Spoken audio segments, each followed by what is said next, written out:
over 500 professional games, 300 tries, 46 tests for Great Britain. If somebody had said to me when I started out and they say, listen, Score, this is what you would achieve, I'd have said, hey, listen, mate, you're bonkers. Oh, intercepted by Schofield! He had the nickname the Poacher. It's not anything that you can coach, it's just what you can read a little bit. Gary Schofield like a thief in the night. Great Britain. Your first series was, what, 84, and you were 18 years old. And I'm singing the national anthem, and I can reassure you, I wasn't singing God Save the Queen, I was singing God Save Myself. There's talk about Vaseline on legs as well, is that? Yeah, absolutely, yeah. We loaded ourselves. Yeah. Now, maybe it is his knee. Martin can't tackle a good dinner. Martin cannot tackle a good dinner. Look at this Englishman go. Oh, put down your glasses. Health issues. 56 hospital appointments, 7 operations. At its very best, why do you love the great game? That's what makes it all worthwhile. A price cannot be put on memories. Gary, you're out here for a couple of celebrations, but first of all, it's your 60th birthday, enjoying it in Australia. How's the trip been so far? Oh, it's been great, Jake, yeah, and very respectful. And I say I've got 7 mates with me as well, and what they can't believe is, you know, how open-armed everybody has been.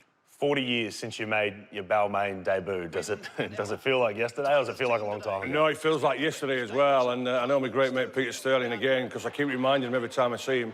You know, my debut was against Paramount at Leichhardt over there, and I took intercept of Sterlo, and he just keeps saying to me, "Sco, you're still Danny now on that intercept, aren't you? It's 40 years ago." Oh, intercepted by Schofield! Schofield scores for Balmain! All right, let's get into your fantastic career, because it was a very long one. Over 500 professional games, 300 tries, 46 tests for Great Britain.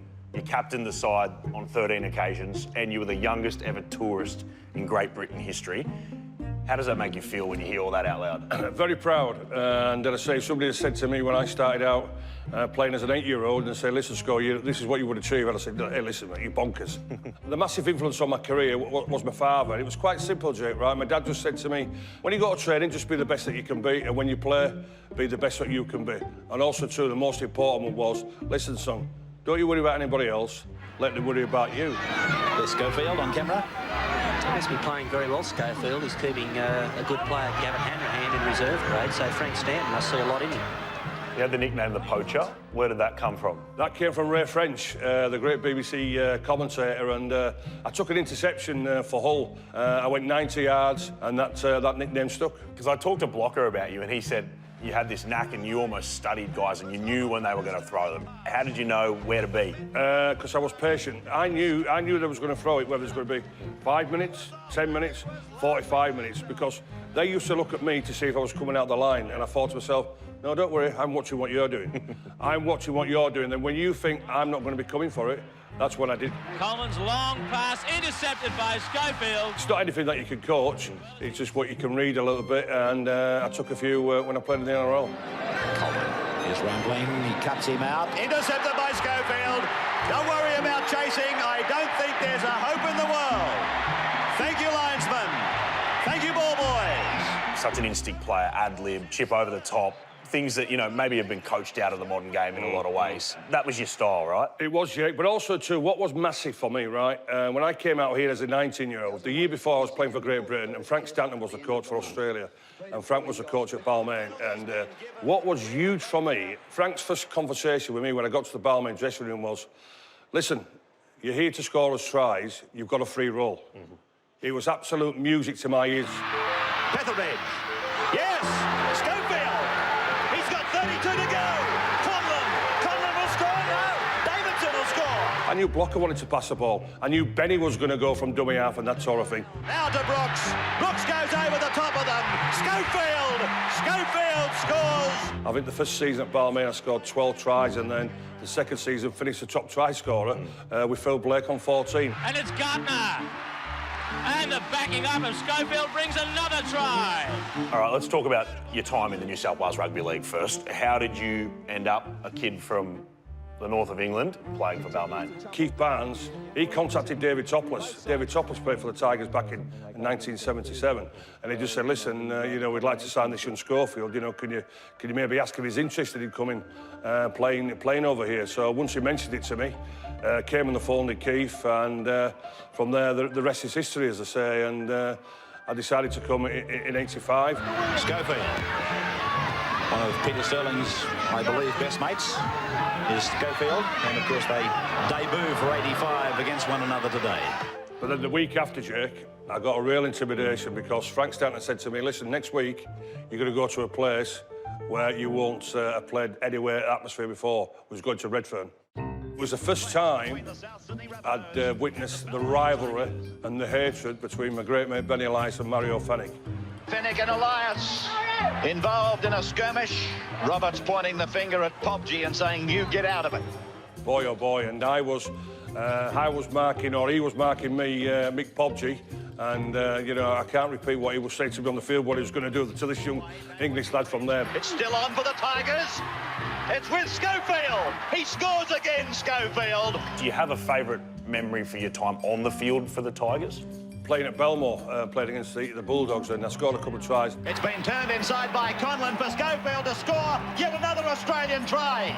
My second try, I think that gives me the most satisfaction. Yeah, for some reason, I was just in the middle of the field. I just made a couple of side steps and then went round Mick Potter as though he wasn't there. Back into the middle, finds Schofield. Oh, fend and a little swerve and then a side step. And look at this Englishman go.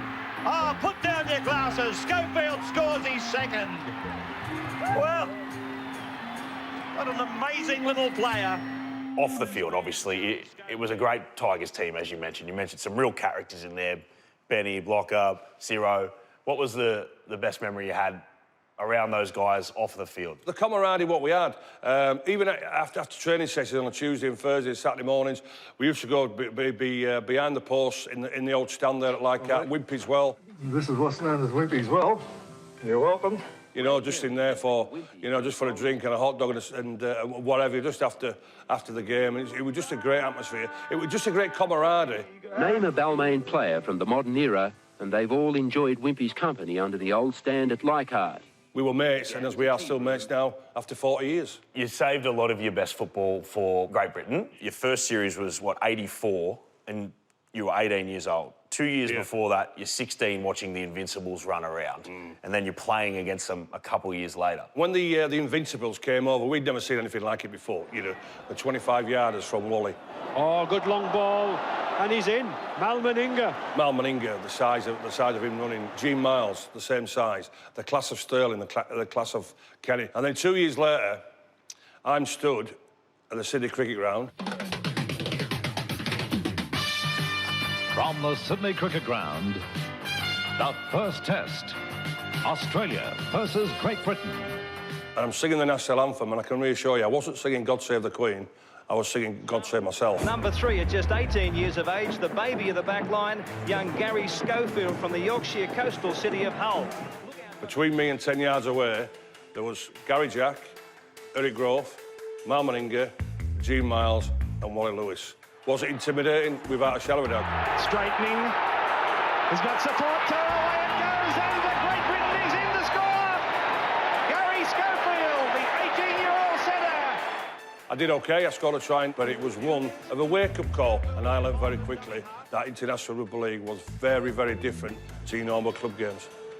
I love the advice your dad gave you. Don't worry about them, son, worry about yourself. And that's easier said than done, but when the other guys are some of those guys you just named, right? Absolutely. Well, when I got selected, I phoned my dad up and I said, listen, Dad, you know, I've been selected for the Great Britain side and, you know, I'm playing against Mal and I'm playing against, you know, G. Miles. Have you got any advice? I went, listen, son, what have I always told you? I told you when you started out, don't worry about them, let them worry about you. So I put the phone down and then 10 seconds later, I'm thinking, that's all right, you saying that, Dad. You're 12,000 miles away. How did you come away from that series? Obviously, you went in intimidated, but how did you come away after scoring a couple of tries, as you mentioned? I believe that was good enough for Test football. Yeah, that's what it gave me. As an 18-year-old, how have you found the tour so far? I've found it very enjoyable. Obviously, the Australians, I've never played against them before. It's very physical out here, but I've got to get used to it out here, and I think I'm coping quite well. So the following year in New Zealand, 4 tries in a game in that one, and that was your first Test win. Looking for support. Oh, yes, he's got Schofield with him. He's going for the line. Can he get there? And he does. Yes. Well, that was sensational because I equalled the record as well with the great Billy Boston. Schofield, he's going in for his 4th try. Yes. Gary, 4 tries, equal Billy Boston's record for points. You surely must be proud, and what a place to do it. I'm very pleased, yeah, but more than also, the players are so prepared as a unit today. And with a crowd like this behind us, Alex, we must have a good chance for next Saturday. The following year, 86, against the Aussies again, you scored in every single test match, I think for a total of 5 tries. Schofield's in for a try. Schofield will probably score. He will. It's a beautiful try to Great Britain. When you look across the list of names of guys that have done that from both Australia and Great Britain, there's not many. What is it like to have your name up in that kind of category? To have your name up with the greats of this game here, and certainly in the Ashes series, it makes me feel very, very, very proud. But I had a great combination with Lee Crooks. I think Crooksy, put me over for maybe 3 of the 5 tries from there. Crooks out to Stevenson inside the Schofield. It's a magic try to the Great Britain side. To have my name up there, as I say, with the Meningas and Irvines in Test football, I'm very, very proud. 1988, and Australia got injured. Yeah, I depressed my cheekbone. Oh, well, he's not feeling too well. Gary Schofield leaving the field. But 1988 was it where they started to feel like they turned the tide a little That was bit? the start. It was the era then where Malcolm Reilly, he took over and he brought in more professionalism, to the international players and more, we would say more discipline.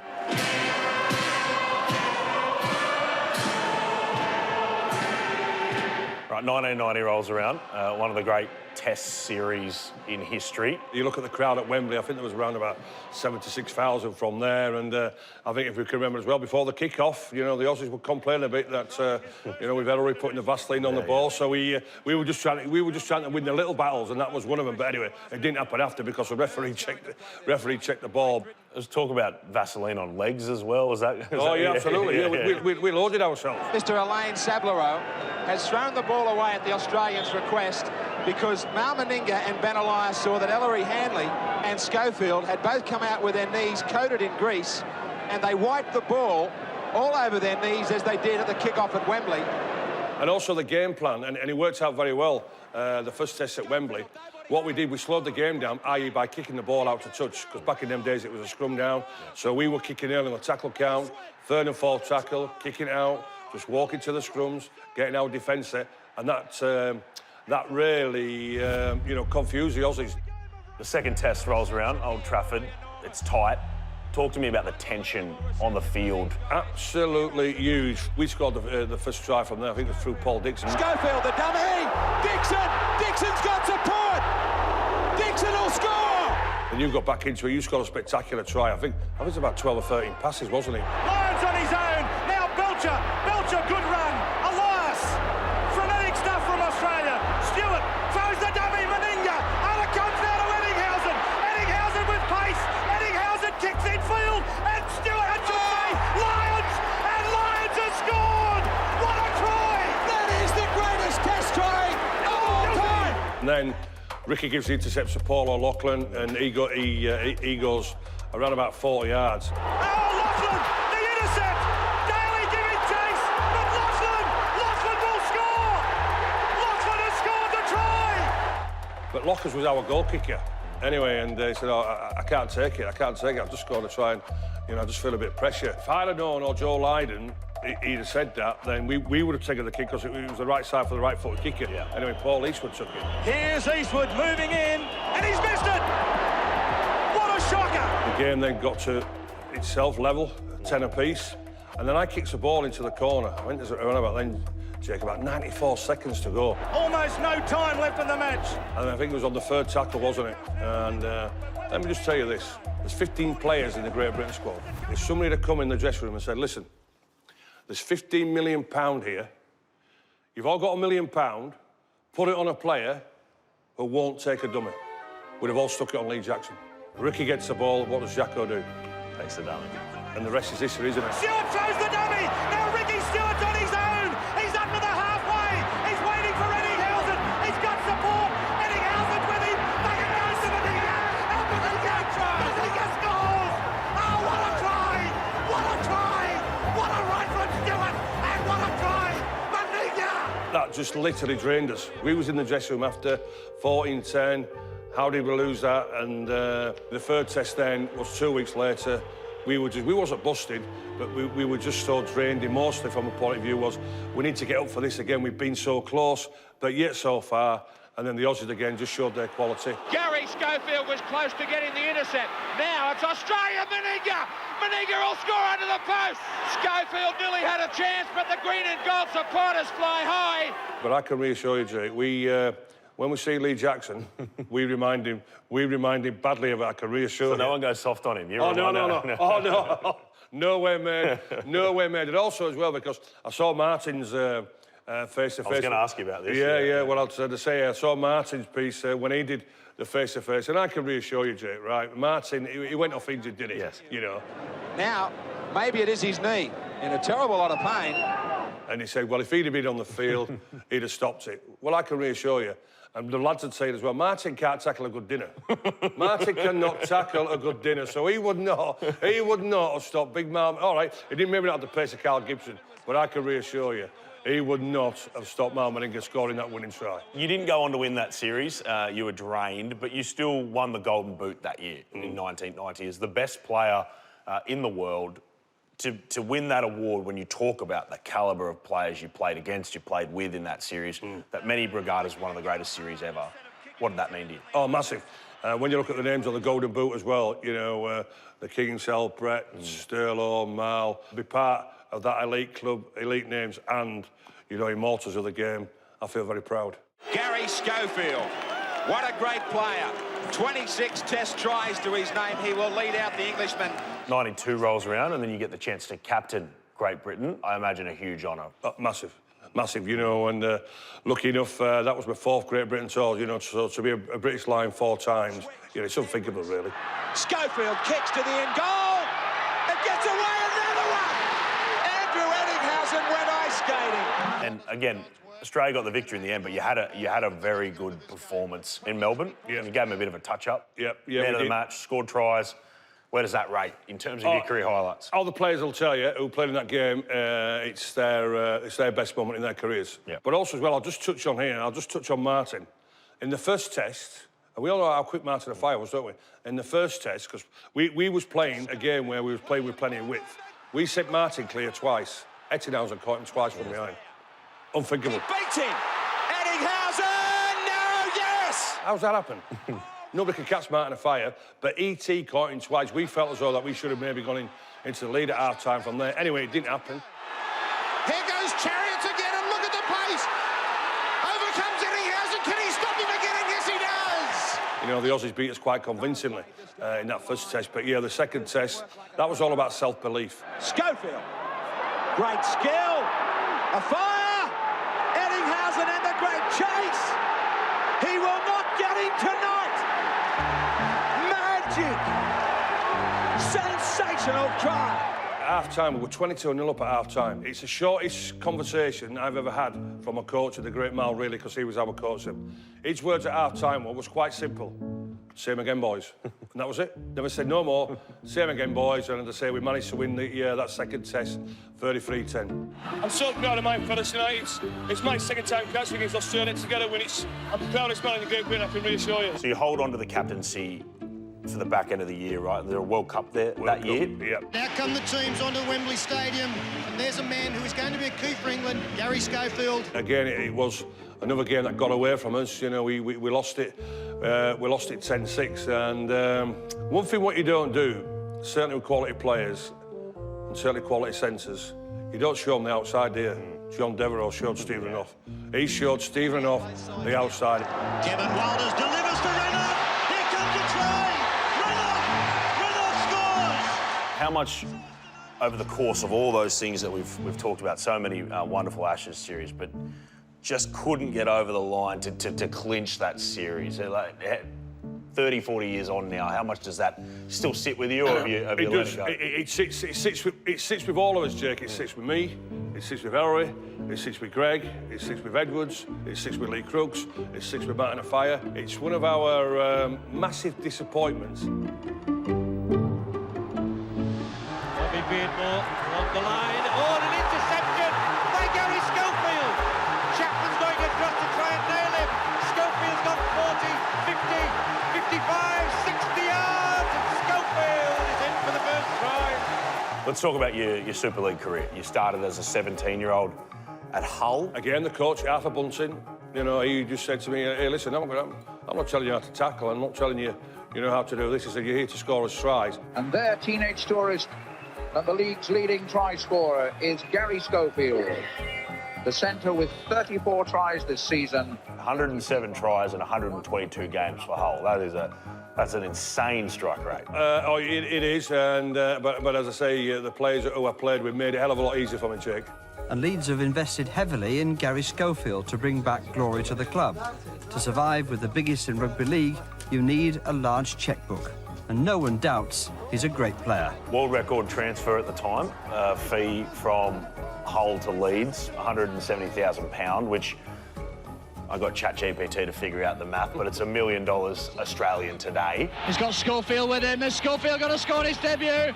He's going away.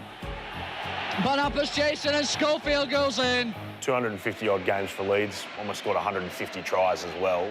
You always consider yourself a Leeds player. Yeah, without a doubt, yeah. But also as well, though, if it wasn't for the black and whites, then my career wouldn't have been as it was. To Liberty, he's got Schofield with him, and he's in. But yeah, when I was at Leeds was my club. Headingley running out there at Headingley, yeah, he couldn't wish for any better. Oh, and Gary Schofield, this man always pulls the tricks out for us. And there he is. No wonder this man is valued at £175,000. Talked about you kind of the silverware eluding you for Great Britain. At club level. At club level, it eluded you as well. You're in an era of a great Wigan side, right? Yeah. They were just, you know, probably the best team in the world. Nobody could beat them, and I can reassure you, I get loads of stick back home. You know, loads of stick back home, certainly from the Wigan fans. You know that I didn't win any trophies, but by the way, nobody else did. And across the Pennines at Wigan, another cup was brought home in triumph. The Rugby League Challenge Cup almost lives at Central Park these days. It's the 5th year in succession Wigan has won it. You played in 3 Challenge Cup finals, all against Wigan. First one in '85, Brett Kenny won the Lance Todd. Kenny has got a bit of more magic. Oh, Sean Edwards over the post. What was he like in that game? Oh, sensational. It's remembered as the Kenny Sterling final, isn't it? You know, but Brett just ripped us apart. It goes out to Kenny. Kenny's in the clear. Brett Kenny will score. Oh, yes, he will. People will tell you this, it's the best ever Challenge Cup final that's been. 94, then there was the Martin Afire length of the field try as well. Martin Afire trying to make some space. Now then, Martin Afire, he's got Alan Tate to beat on the outside, and soon he's going to go the full length. That is one sensational try. That must rank amongst the finest ever seen on this ground. I think I was just literally about 15 yards right inside. Well, I started running a little bit, I just thought, well, I can't get against him, but you give him half a yard, and there's only one thing that was going to happen, and that was going to be a 4-pointer. Maskell, it could be something in again. Gary Schofield's in again under the post. Another try from the old firm. Schofield following Maskell there. The Super League was probably in its heyday, and it was so popular. Yep. Now, not so much. Why? What I will describe Super League now is quite simple. It's a very, very, very, very poor version of the NRL. Too many journeymen. No disrespect to the Australian players, it's not their fault. It's not their fault they're coming over to our game at 33, 34. It's our system and it's our pathways what are wrong. And it doesn't give me any joy in saying that because I'm a rugby league man. And I say people don't like that, well, that's their problem, not mine. So you stepped away from your media commitments partly for that reason and you're disheartening with the game, but also health issues. You had your eye removed a couple of years back. What happened there? A detached retina. Over a 2.5-year period, 56 hospital appointments, 7 operations, 3 laser treatments.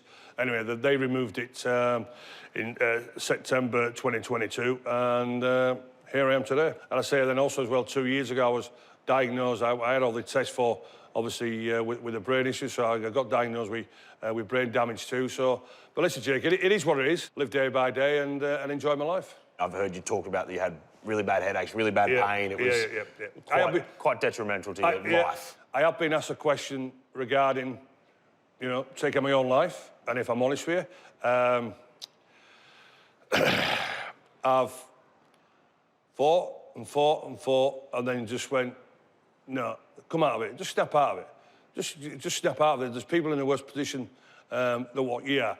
But one thing what I have thought about is, am I becoming a burden on my family?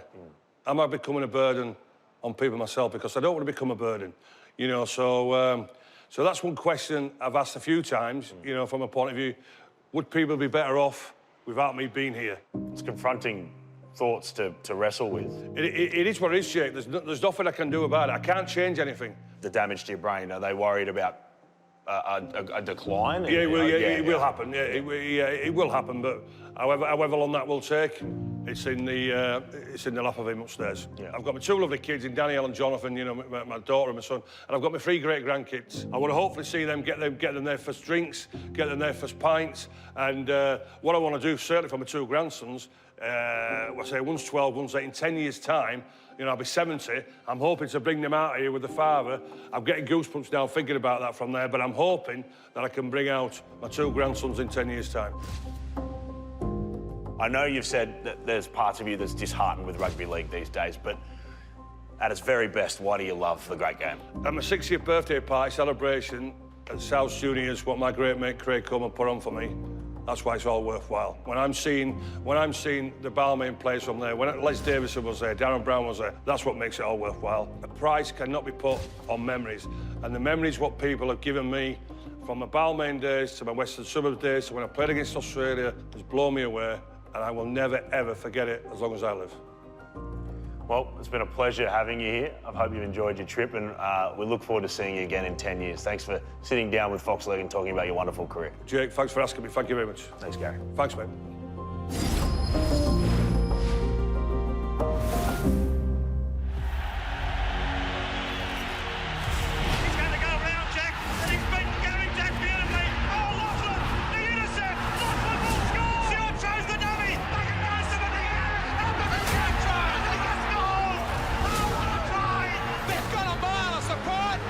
Sweat